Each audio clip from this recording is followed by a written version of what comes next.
एक बार फिर से आप सभी लोगों का आपके अपने चैनल स्टेनो स्पीड एएमएस में स्वागत है। मैं हूं आपकी steno teacher Shashi Prabha. Friends, अभी आज एसएससी 2018 स्टेनोग्राफर का जो रिजल्ट आया हुआ है फाइनल, और जो भी सेलेक्ट हुए हैं अभ्यर्थी उनको मेरी तरफ से हार्दिक शुभकामनाएं। और फ्रेंड्स, इसी के साथ ये भी कहना चाहूंगी कि जो 2019 एसएससी स्टेनोग्राफर का पेपर अब शुरू होने वाला है नेक्स्ट मंथ, और रिटर्न की तैयारी खूब जोर शोर से करिए और उसके बाद से शॉर्ट हैंड की भी तैयारी मैं कराऊंगी। ठीक है फ्रेंड्स, और ढेर सारी शुभकामनाओं के साथ आज की कक्षा भी मैं प्रारंभ करने जा रही हूँ।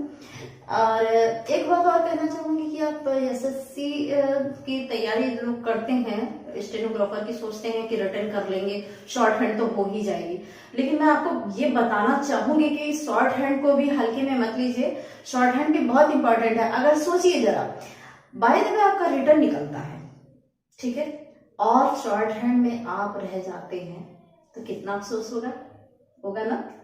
इसीलिए कह रहे हैं कि अगर आप 12 घंटा 13 घंटा अगर एसएससी रिटर्न की तैयारी आप कर रहे हो उसमें, तो 1 घंटा कम से कम, ज्यादा नहीं, 1 घंटा का जो वक्त होता है, 1 घंटे का वक्त अगर आप शॉर्ट हैंड को देंगे ना, तो मुझे लगता है कि कोई अफसोस जैसी चीज आपके पास नहीं रहेगी और दोनों तैयारी आपकी एक साथ होती रहेगी। क्योंकि ये भी बहुत जरूरी है, क्योंकि शॉर्ट हैंड, क्योंकि आप जानते हो ये स्टेनोग्राफर का ही है पोस्ट, तो हमको शॉर्ट हैंड भी तो आनी चाहिए ना, इसलिए आपको तैयारी करनी है। तो रिटर्न के साथ साथ शॉर्ट हैंड की भी तैयारी करिए। इसी के साथ ढेर सारी मेरी शुभकामनाएं हैं। जो सेलेक्ट हो रहे हैं अभ्यर्थी, उनके लिए मेरी ढेर सारी शुभकामनाएं हैं। और जो 19 की तैयारी में है स्टेनोग्राफर 19 जो है, उसके लिए भी हम प्रयासरत हैं कि हम बेहतर आपको करा सके। ठीक है फ्रेंड्स, तो आज का टॉपिक देखते हैं। आज की जो कक्षा है, अध्याय हम 6 पढ़ रहे थे। 6 में हम लोगों ने व्रत पढ़ा। कौन सा व्रत? जी हाँ, स्व, ज और झ का व्रत। उससे संबंधित मैंने कल नियम बता दिए थे पिछले वीडियो में। इस वीडियो में जैसा कि अभ्यास बहुत जरूरी होता है। अभ्यास का मतलब ये नहीं है कि जो मैं आपको अभ्यास करा रही हूं तो उसका आपको प्रैक्टिस करना, उसकी प्रैक्टिस नहीं करनी। अभ्यास केवल इसलिए कराती हूँ कि ताकि आप समझें कि जो नियम आपने पढ़े हैं उसको आप बेहतर ढंग से व्यंजनों के साथ अप्लाई कर पा रहे हैं कि नहीं कर पा रहे हैं। बस मेरा इतना ही उद्देश्य रहता है अभ्यास कराने का। क्योंकि अभ्यास नहीं करेंगे तो आपको समझ में नहीं आएगा कि हमको स्वर समझ में आया कि नहीं आया, कि जो चीजें बताई जा रही वो वो व्रत है या फिर अंकुश हम लगा पा रहे हैं कि नहीं लगा पा रहे। इसीलिए इसको हम अभ्यास कराते हैं। और अगर केवल प्रैक्टिस उनकी करनी है कि व्यंजनों की सटीक प्रैक्टिस कर डालनी है, और शब्द चिन्ह जो हम आपको दे रहे हैं शब्द चिन्हों की प्रैक्टिस करनी, बस इतनी ही प्रैक्टिस करनी है। बाकी अभ्यास तो आपको करते जाना है कि आपको देखिए कि आप लिख पा रहे हैं शॉर्ट हैंड की नहीं। ठीक है, तो आप हम एक चीज और बताना चाहें, जैसा कि आप जान रहे हैं कि बोर्ड पे हिंदी शो हो रहा है, शॉर्ट हैंड में बता दिया होगी। ठीक है, तो ये अब बुक में जो अभ्यास दिया गया है, अभ्यास है 29। ठीक है, बड़ा स्व, ज और ज का जो हम व्रत पढ़ रहे हैं उससे संबंधित ये अभ्यास है। अभ्यास है 29। अगर बुक है आपके पास तो आप भी देख लेंगे, नहीं जिसके पास है तो कोई बात नहीं है, हम यहाँ पे शो होती रहेगी हिंदी। चलिए आज हम स्टार्ट करते हैं। पहला है स्वेच्छा। स्वेच्छा कैसे लिखेंगे? जैसे कि हमने पढ़ लिया स्व का व्रत, अब उसको अप्लाई करने के लिए बताना है। स्वेच्छा लिखेंगे कैसे? स्व का व्रत, देखिए स्व, च और छा, स्वेच्छा, च और छ दोनों एक में लिखेंगे, स्वेच्छा।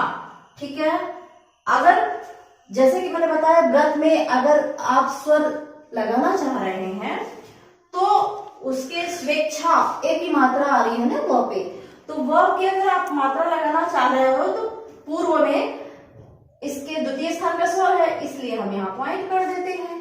ठीक है, क्लियर हो गया। नेक्स्ट है स्वजाति। स्वजाति देखिए, स्व का व्रत किसमें अप्लाई होगा? जी हाँ, ज में अप्लाई होगा। स्व स्वजाति, ठीक है, स्वजाति। तो में बड़ी की मात्रा है ना, स्वजाति, सॉरी छोटी की मात्रा है ना, मतलब बिंदु से प्रकट करेंगे स्वजाति। अब देखिए ज पे प्रथम स्वर आ रहा है, यहाँ पे मात्रा हम पॉइंट कर देंगे, स्वजाति। क्लियर हो रहा है ना। नेक्स्ट देख लीजिए स्वादिष्ट, ठीक है, स्व का व्रत आ गया, स्वा दी और स, हमने स का भी व्रत पढ़ लिया है। देखिए सब अप्लाई होता जाए, स्वा दी, फिर स का व्रत और ट, यहाँ पे स का व्रत ये रहेगा, ठीक है। स्वादिष्ट, स्वादिष्ट, स्वादिष्ट। स की जो द की मात्रा है अगले व्यंजन के पूर्व में थर्ड प्लेस पे चली जा रही है, स्वादिष्ट, ठीक है।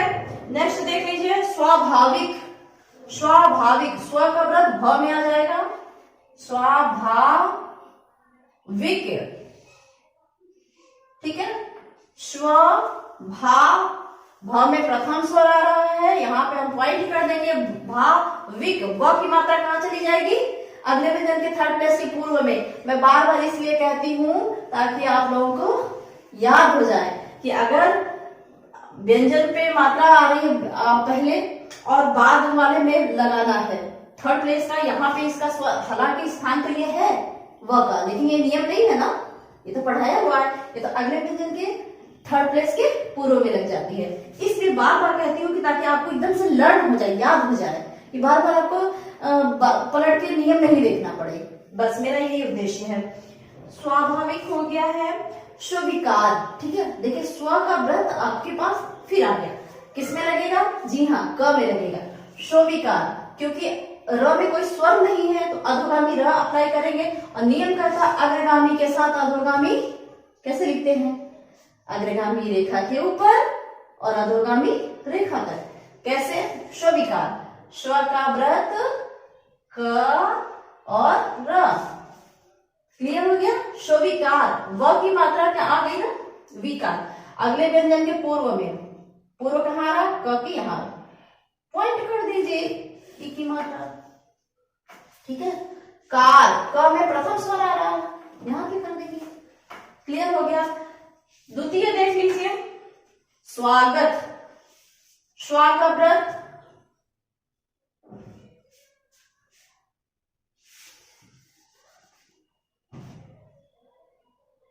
स्वागत, स्व का व्रत किसमें आएगा, ग में, स्वागत।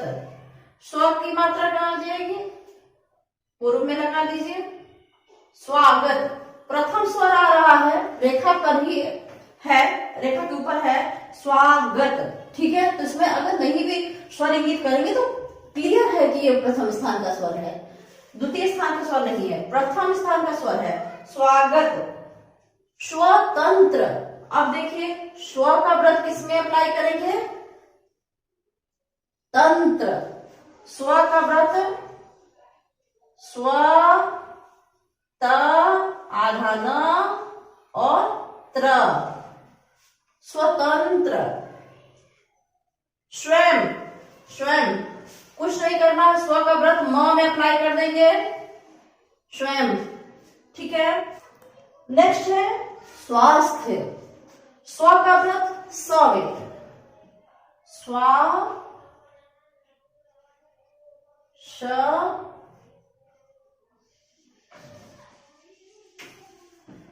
स्व का व्रत स में, स्वास्थ्य,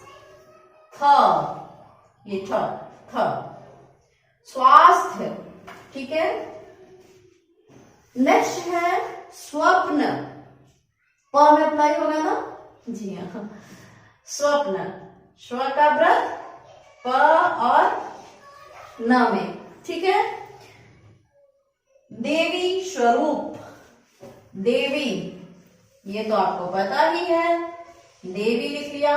स्वरूप, स्व का व्रत किस में अप्लाई होगा, स्वरूप, स्व का व्रत र में अप्लाई होगा, ये देखिए रूप और ये प। र की मात्रा अगले व्यंजन के थर्ड प्लेस के पूर्व में लगाएंगे। रूप उ का हम यहाँ पे नाद लगा देंगे। क्लियर? स्वरूप। थर्ड देख लीजिए, विश्वनाथ। स्व का व्रत आ गया। फिर अप्लाई कैसे करना है? रेखा काटेंगे, व में क्या है? थर्ड प्लेस का स्वर है, तो रेखा के नीचे से शुरू होगा ना। अब देखिए, विश्व, स्व का व्रत, विश्व नाथ है ना, हाँ, विश्वनाथ। एक चीज यहाँ पे और बताना चाहेंगे कि व के साथ देखिए फिर अधोगामी था आया हुआ है, तो यहाँ पे जब हम व रेखा काटेंगे तो उसके बाद क्या है? था भी हमारा ये इक्वल होना चाहिए। ठीक है, यहां से गड़बड़ नहीं होनी चाहिए कि ऐसा नहीं है कि हम था ऊपर ही लिख दिए, तो ये नहीं करना है। हमको देखने में भी अच्छा लगता है और यही नियम भी है, तो हमको हर चीज नियम के अकॉर्डिंग फॉलो करना है। ठीक है, विश्वनाथ हो गया। विश्व मूर्ति, विश्व के लिए फिर साइन आ गया, विश्व, ठीक है, मूर्ति। अब देखिए एक चीज और हम आपको बताना चाहते हैं, एक नई चीज बताना चाहते हैं हम, हालांकि आगे बताते हैं लेकिन हम अभी आपको बता दे रहे हैं। आपने विश्व लिख दिया, विश्व हो गया। मूर्ति के लिए जब ऐसी चीजें योजक जैसी आती हैं, जैसे एक दूसरे से संबंधित होती हैं, तो हम करते क्या है कि अगर बनाने में, आउटलाइन बनाने में हमें थोड़ी प्रॉब्लम आती है कि बहुत लेंदी हो जा रही है, तो उसको क्या करते हैं? उसको तोड़ के लिखते हैं। तोड़ के कैसे लिखते हैं? जैसे यही आया, विश्व मूर्ति आया है, हमने विश्व लिख दिया। अब क्या करना? कुछ नहीं करना है, यहीं पे लिख दीजिए माँ भी क्या? थर्ड प्लेस का स्वर है ना, मूर्ति। देखिए ये कर दीजिए। होता क्या है कि ये देखने से ही आपको पता चल जाता है कि ये चीज तो एक ही है ना, पास लिखा हुआ है ना, विश्व मूर्ति। माँ में क्या है? थर्ड प्लेस का स्वर। अगले व्यंजन के थर्ड प्लेस पे यहाँ पे हम ऊ का नाद लगा देंगे। मूर्ति, त में भी ई की मात्रा है, मूर्ति, यहाँ पे हम पॉइंट कर देंगे, ई की मात्रा लगा देंगे। क्लियर हो गया ना? विश्व मूर्ति। कंफ्यूज मत होइएगा, ये बहुत अच्छी चीज होती है कि बहुत बड़ी बड़ी आउटलाइन जब बनानी होती है तो हम उसमें उसको तोड़ देते हैं, तोड़ के पास लिख देते हैं, तो इससे ये क्लियर रहता है कि ये एक चीज है। ठीक है, नेक्स्ट देख लीजिए उदाहरण, तीज। त में क्या है? थर्ड प्लेस का स्वर है। रेखा क्या करेगा? काटेगा। जी हाँ, तीज, त और ये ज का व्रत। त की मात्रा कहां चली जाएगी? अगले व्यंजन के थर्ड प्लेस के पूर्व में, तो हम तो ये इसी को मानते हैं, तीज। क्लियर? हर्ज, देखिए क्या करना है अब, ह, र और ज का व्रत। ठीक है, क्लियर हो गया? कोई वो नहीं है, आधा र है तो र को तुम पूरा लिखेंगे, उसी से प्रकट करते हैं। और क्योंकि इसके साथ, हालांकि आपके दिमाग में ये हो रहा कि र में तो कोई स्वर नहीं है, तो आपने उद्गामी र क्यों लिखा है? ये तो हमने बताया था कि नियम होते ही है तोड़ने के लिए। अब यहाँ पे क्या करना है? हमारा ये नहीं सही से लिखने में भी सही नहीं दिख रहा है, और अगर हम अधोगामी लिख देंगे तो उसमें प्रॉब्लम भी है। तो हमें जैसे सुविधाजनक लगेगा, आगे जाके सारे ये जो बिंदु उन्दु है ना, सब खत्म हो जाएगा। कोई नियम नहीं रखते हैं, वो होता है ना कि नियम होते ही है तोड़ने के लिए, और उसको इतना समझ जाते हैं हम कि फिर हमें पता है कि हमको यही लिखना है। तो हर्ज, ठीक है, हर्ज हो गया। गजरा, गजरा, अब देखिए कैसे लिखेंगे, ग ज का व्रत, सॉरी, हाँ ठीक है, गजरा, गजरा, ग ज और रा। रा में क्या आ गया? प्रथम स्वर आ गया, तो यहाँ पे प्रथम स्वर रा में लगा देंगे। क्लियर हो गया? गजरा। बाजार, प्रथम स्वर आ रहा, ब में देखिए ब लिखेंगे,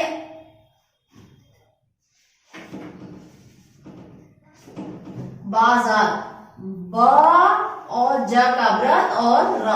रेखा के ऊपर ही लिखेंगे, प्रथम स्वर आया है, पॉइंट कर सकते हैं, नहीं भी करेंगे तभी क्लियर हो गया कि रेखा के ऊपर लिखा हुआ है, तो ये ब पे मात्रा। ये तो आपको पता ही है ना कि रेखा के ऊपर है तो इसमें प्रथम स्वर लगा है, हम लगाएं या ना लगाएं, अभी लगा रहे हैं, आगे चल के हम नहीं लगाते हैं।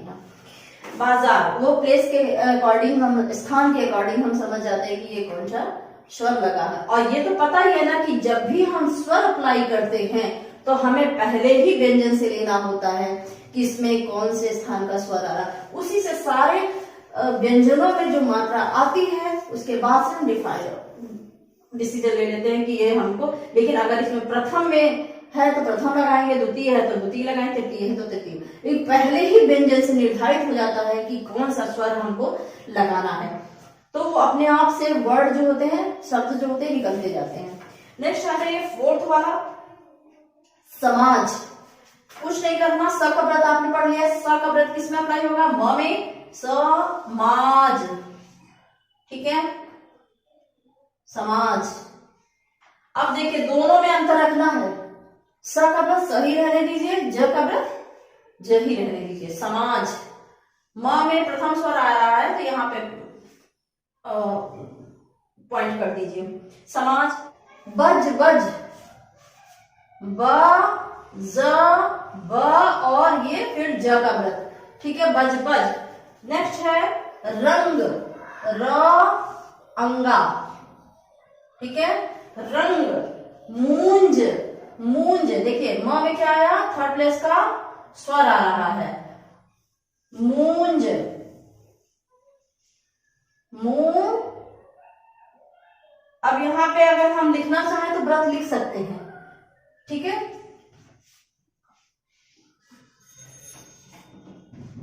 देखिए मूंज, नहीं सही होगा इसको, क्योंकि इसमें स्वर आ रहा है तो हमको क्लियर करना है। इसको आप पूरा लिखिए, नहीं तो वो निकलेगा नहीं। मू, न और ज, अगर चाहे तो यहाँ पे लगा सकते हैं, लेकिन वो होता क्या है, बाद में वो कोई आउटलाइन जैसे हमने लिख दी, कभी कभी होता है कि हम अपना ही लिखा नहीं पढ़ पाते। तो हमारे कहने का मतलब यह है कि ऐसा लिखिए कि शॉर्टहैंड कि आपने क्या लिखा है वो भी आप पढ़ने में आए। व्यंजन सही लिखेंगे ना तो सही पढ़ने में आएगा। अब ज्यादा शॉर्ट की जगह अगर मान लीजिए हमने ज का व्रत लगा दिए, कभी कभी होता है कि वो नहीं निकलता है, इसलिए मैंने कहा कि मूंज ऐसे लिखेंगे तो ये पता है कि म में थर्ड प्लेस का स्वर आया है, अगले व्यंजन के ऊपर हमने इसको लगा दिया है। क्लियर हो गया। मूंज, गूंज, वही सेम कंडीशन इसमें भी आएगी, गूंज, ठीक है, यहां पे हम नाक लगा देंगे, गूंज। तेज, देखिए त में ज का व्रत अप्लाई कर दिया, त में एक ही मात्रा पॉइंट कर दी। नेक्स्ट देख लीजिए, पांचवा है निर्जल, ठीक है, करना कुछ नहीं है, निर्जल, अधोगामी ल के साथ अप्लाई करेंगे इसको, निर्जल, क्योंकि इसमें थर्ड प्लेस का स्वर आ रहा है तो न कहां चला जाएगा, रेखा के नीचे, निर्जल। यहां पे आप पॉइंट कर दीजिए ई की मात्रा, निर्जल। बिरझाना, बिर, झा और ना, यहाँ पे न में आ की मात्रा, ब की मात्रा यहां चली जाएगी, बी, ई की मात्रा यहां कर दिया जाएगी, ये ब की मात्रा हो गई, ये र की मात्रा, बिर, बिर, झा, झ की मात्रा यहां गई और ना, बिरझाना।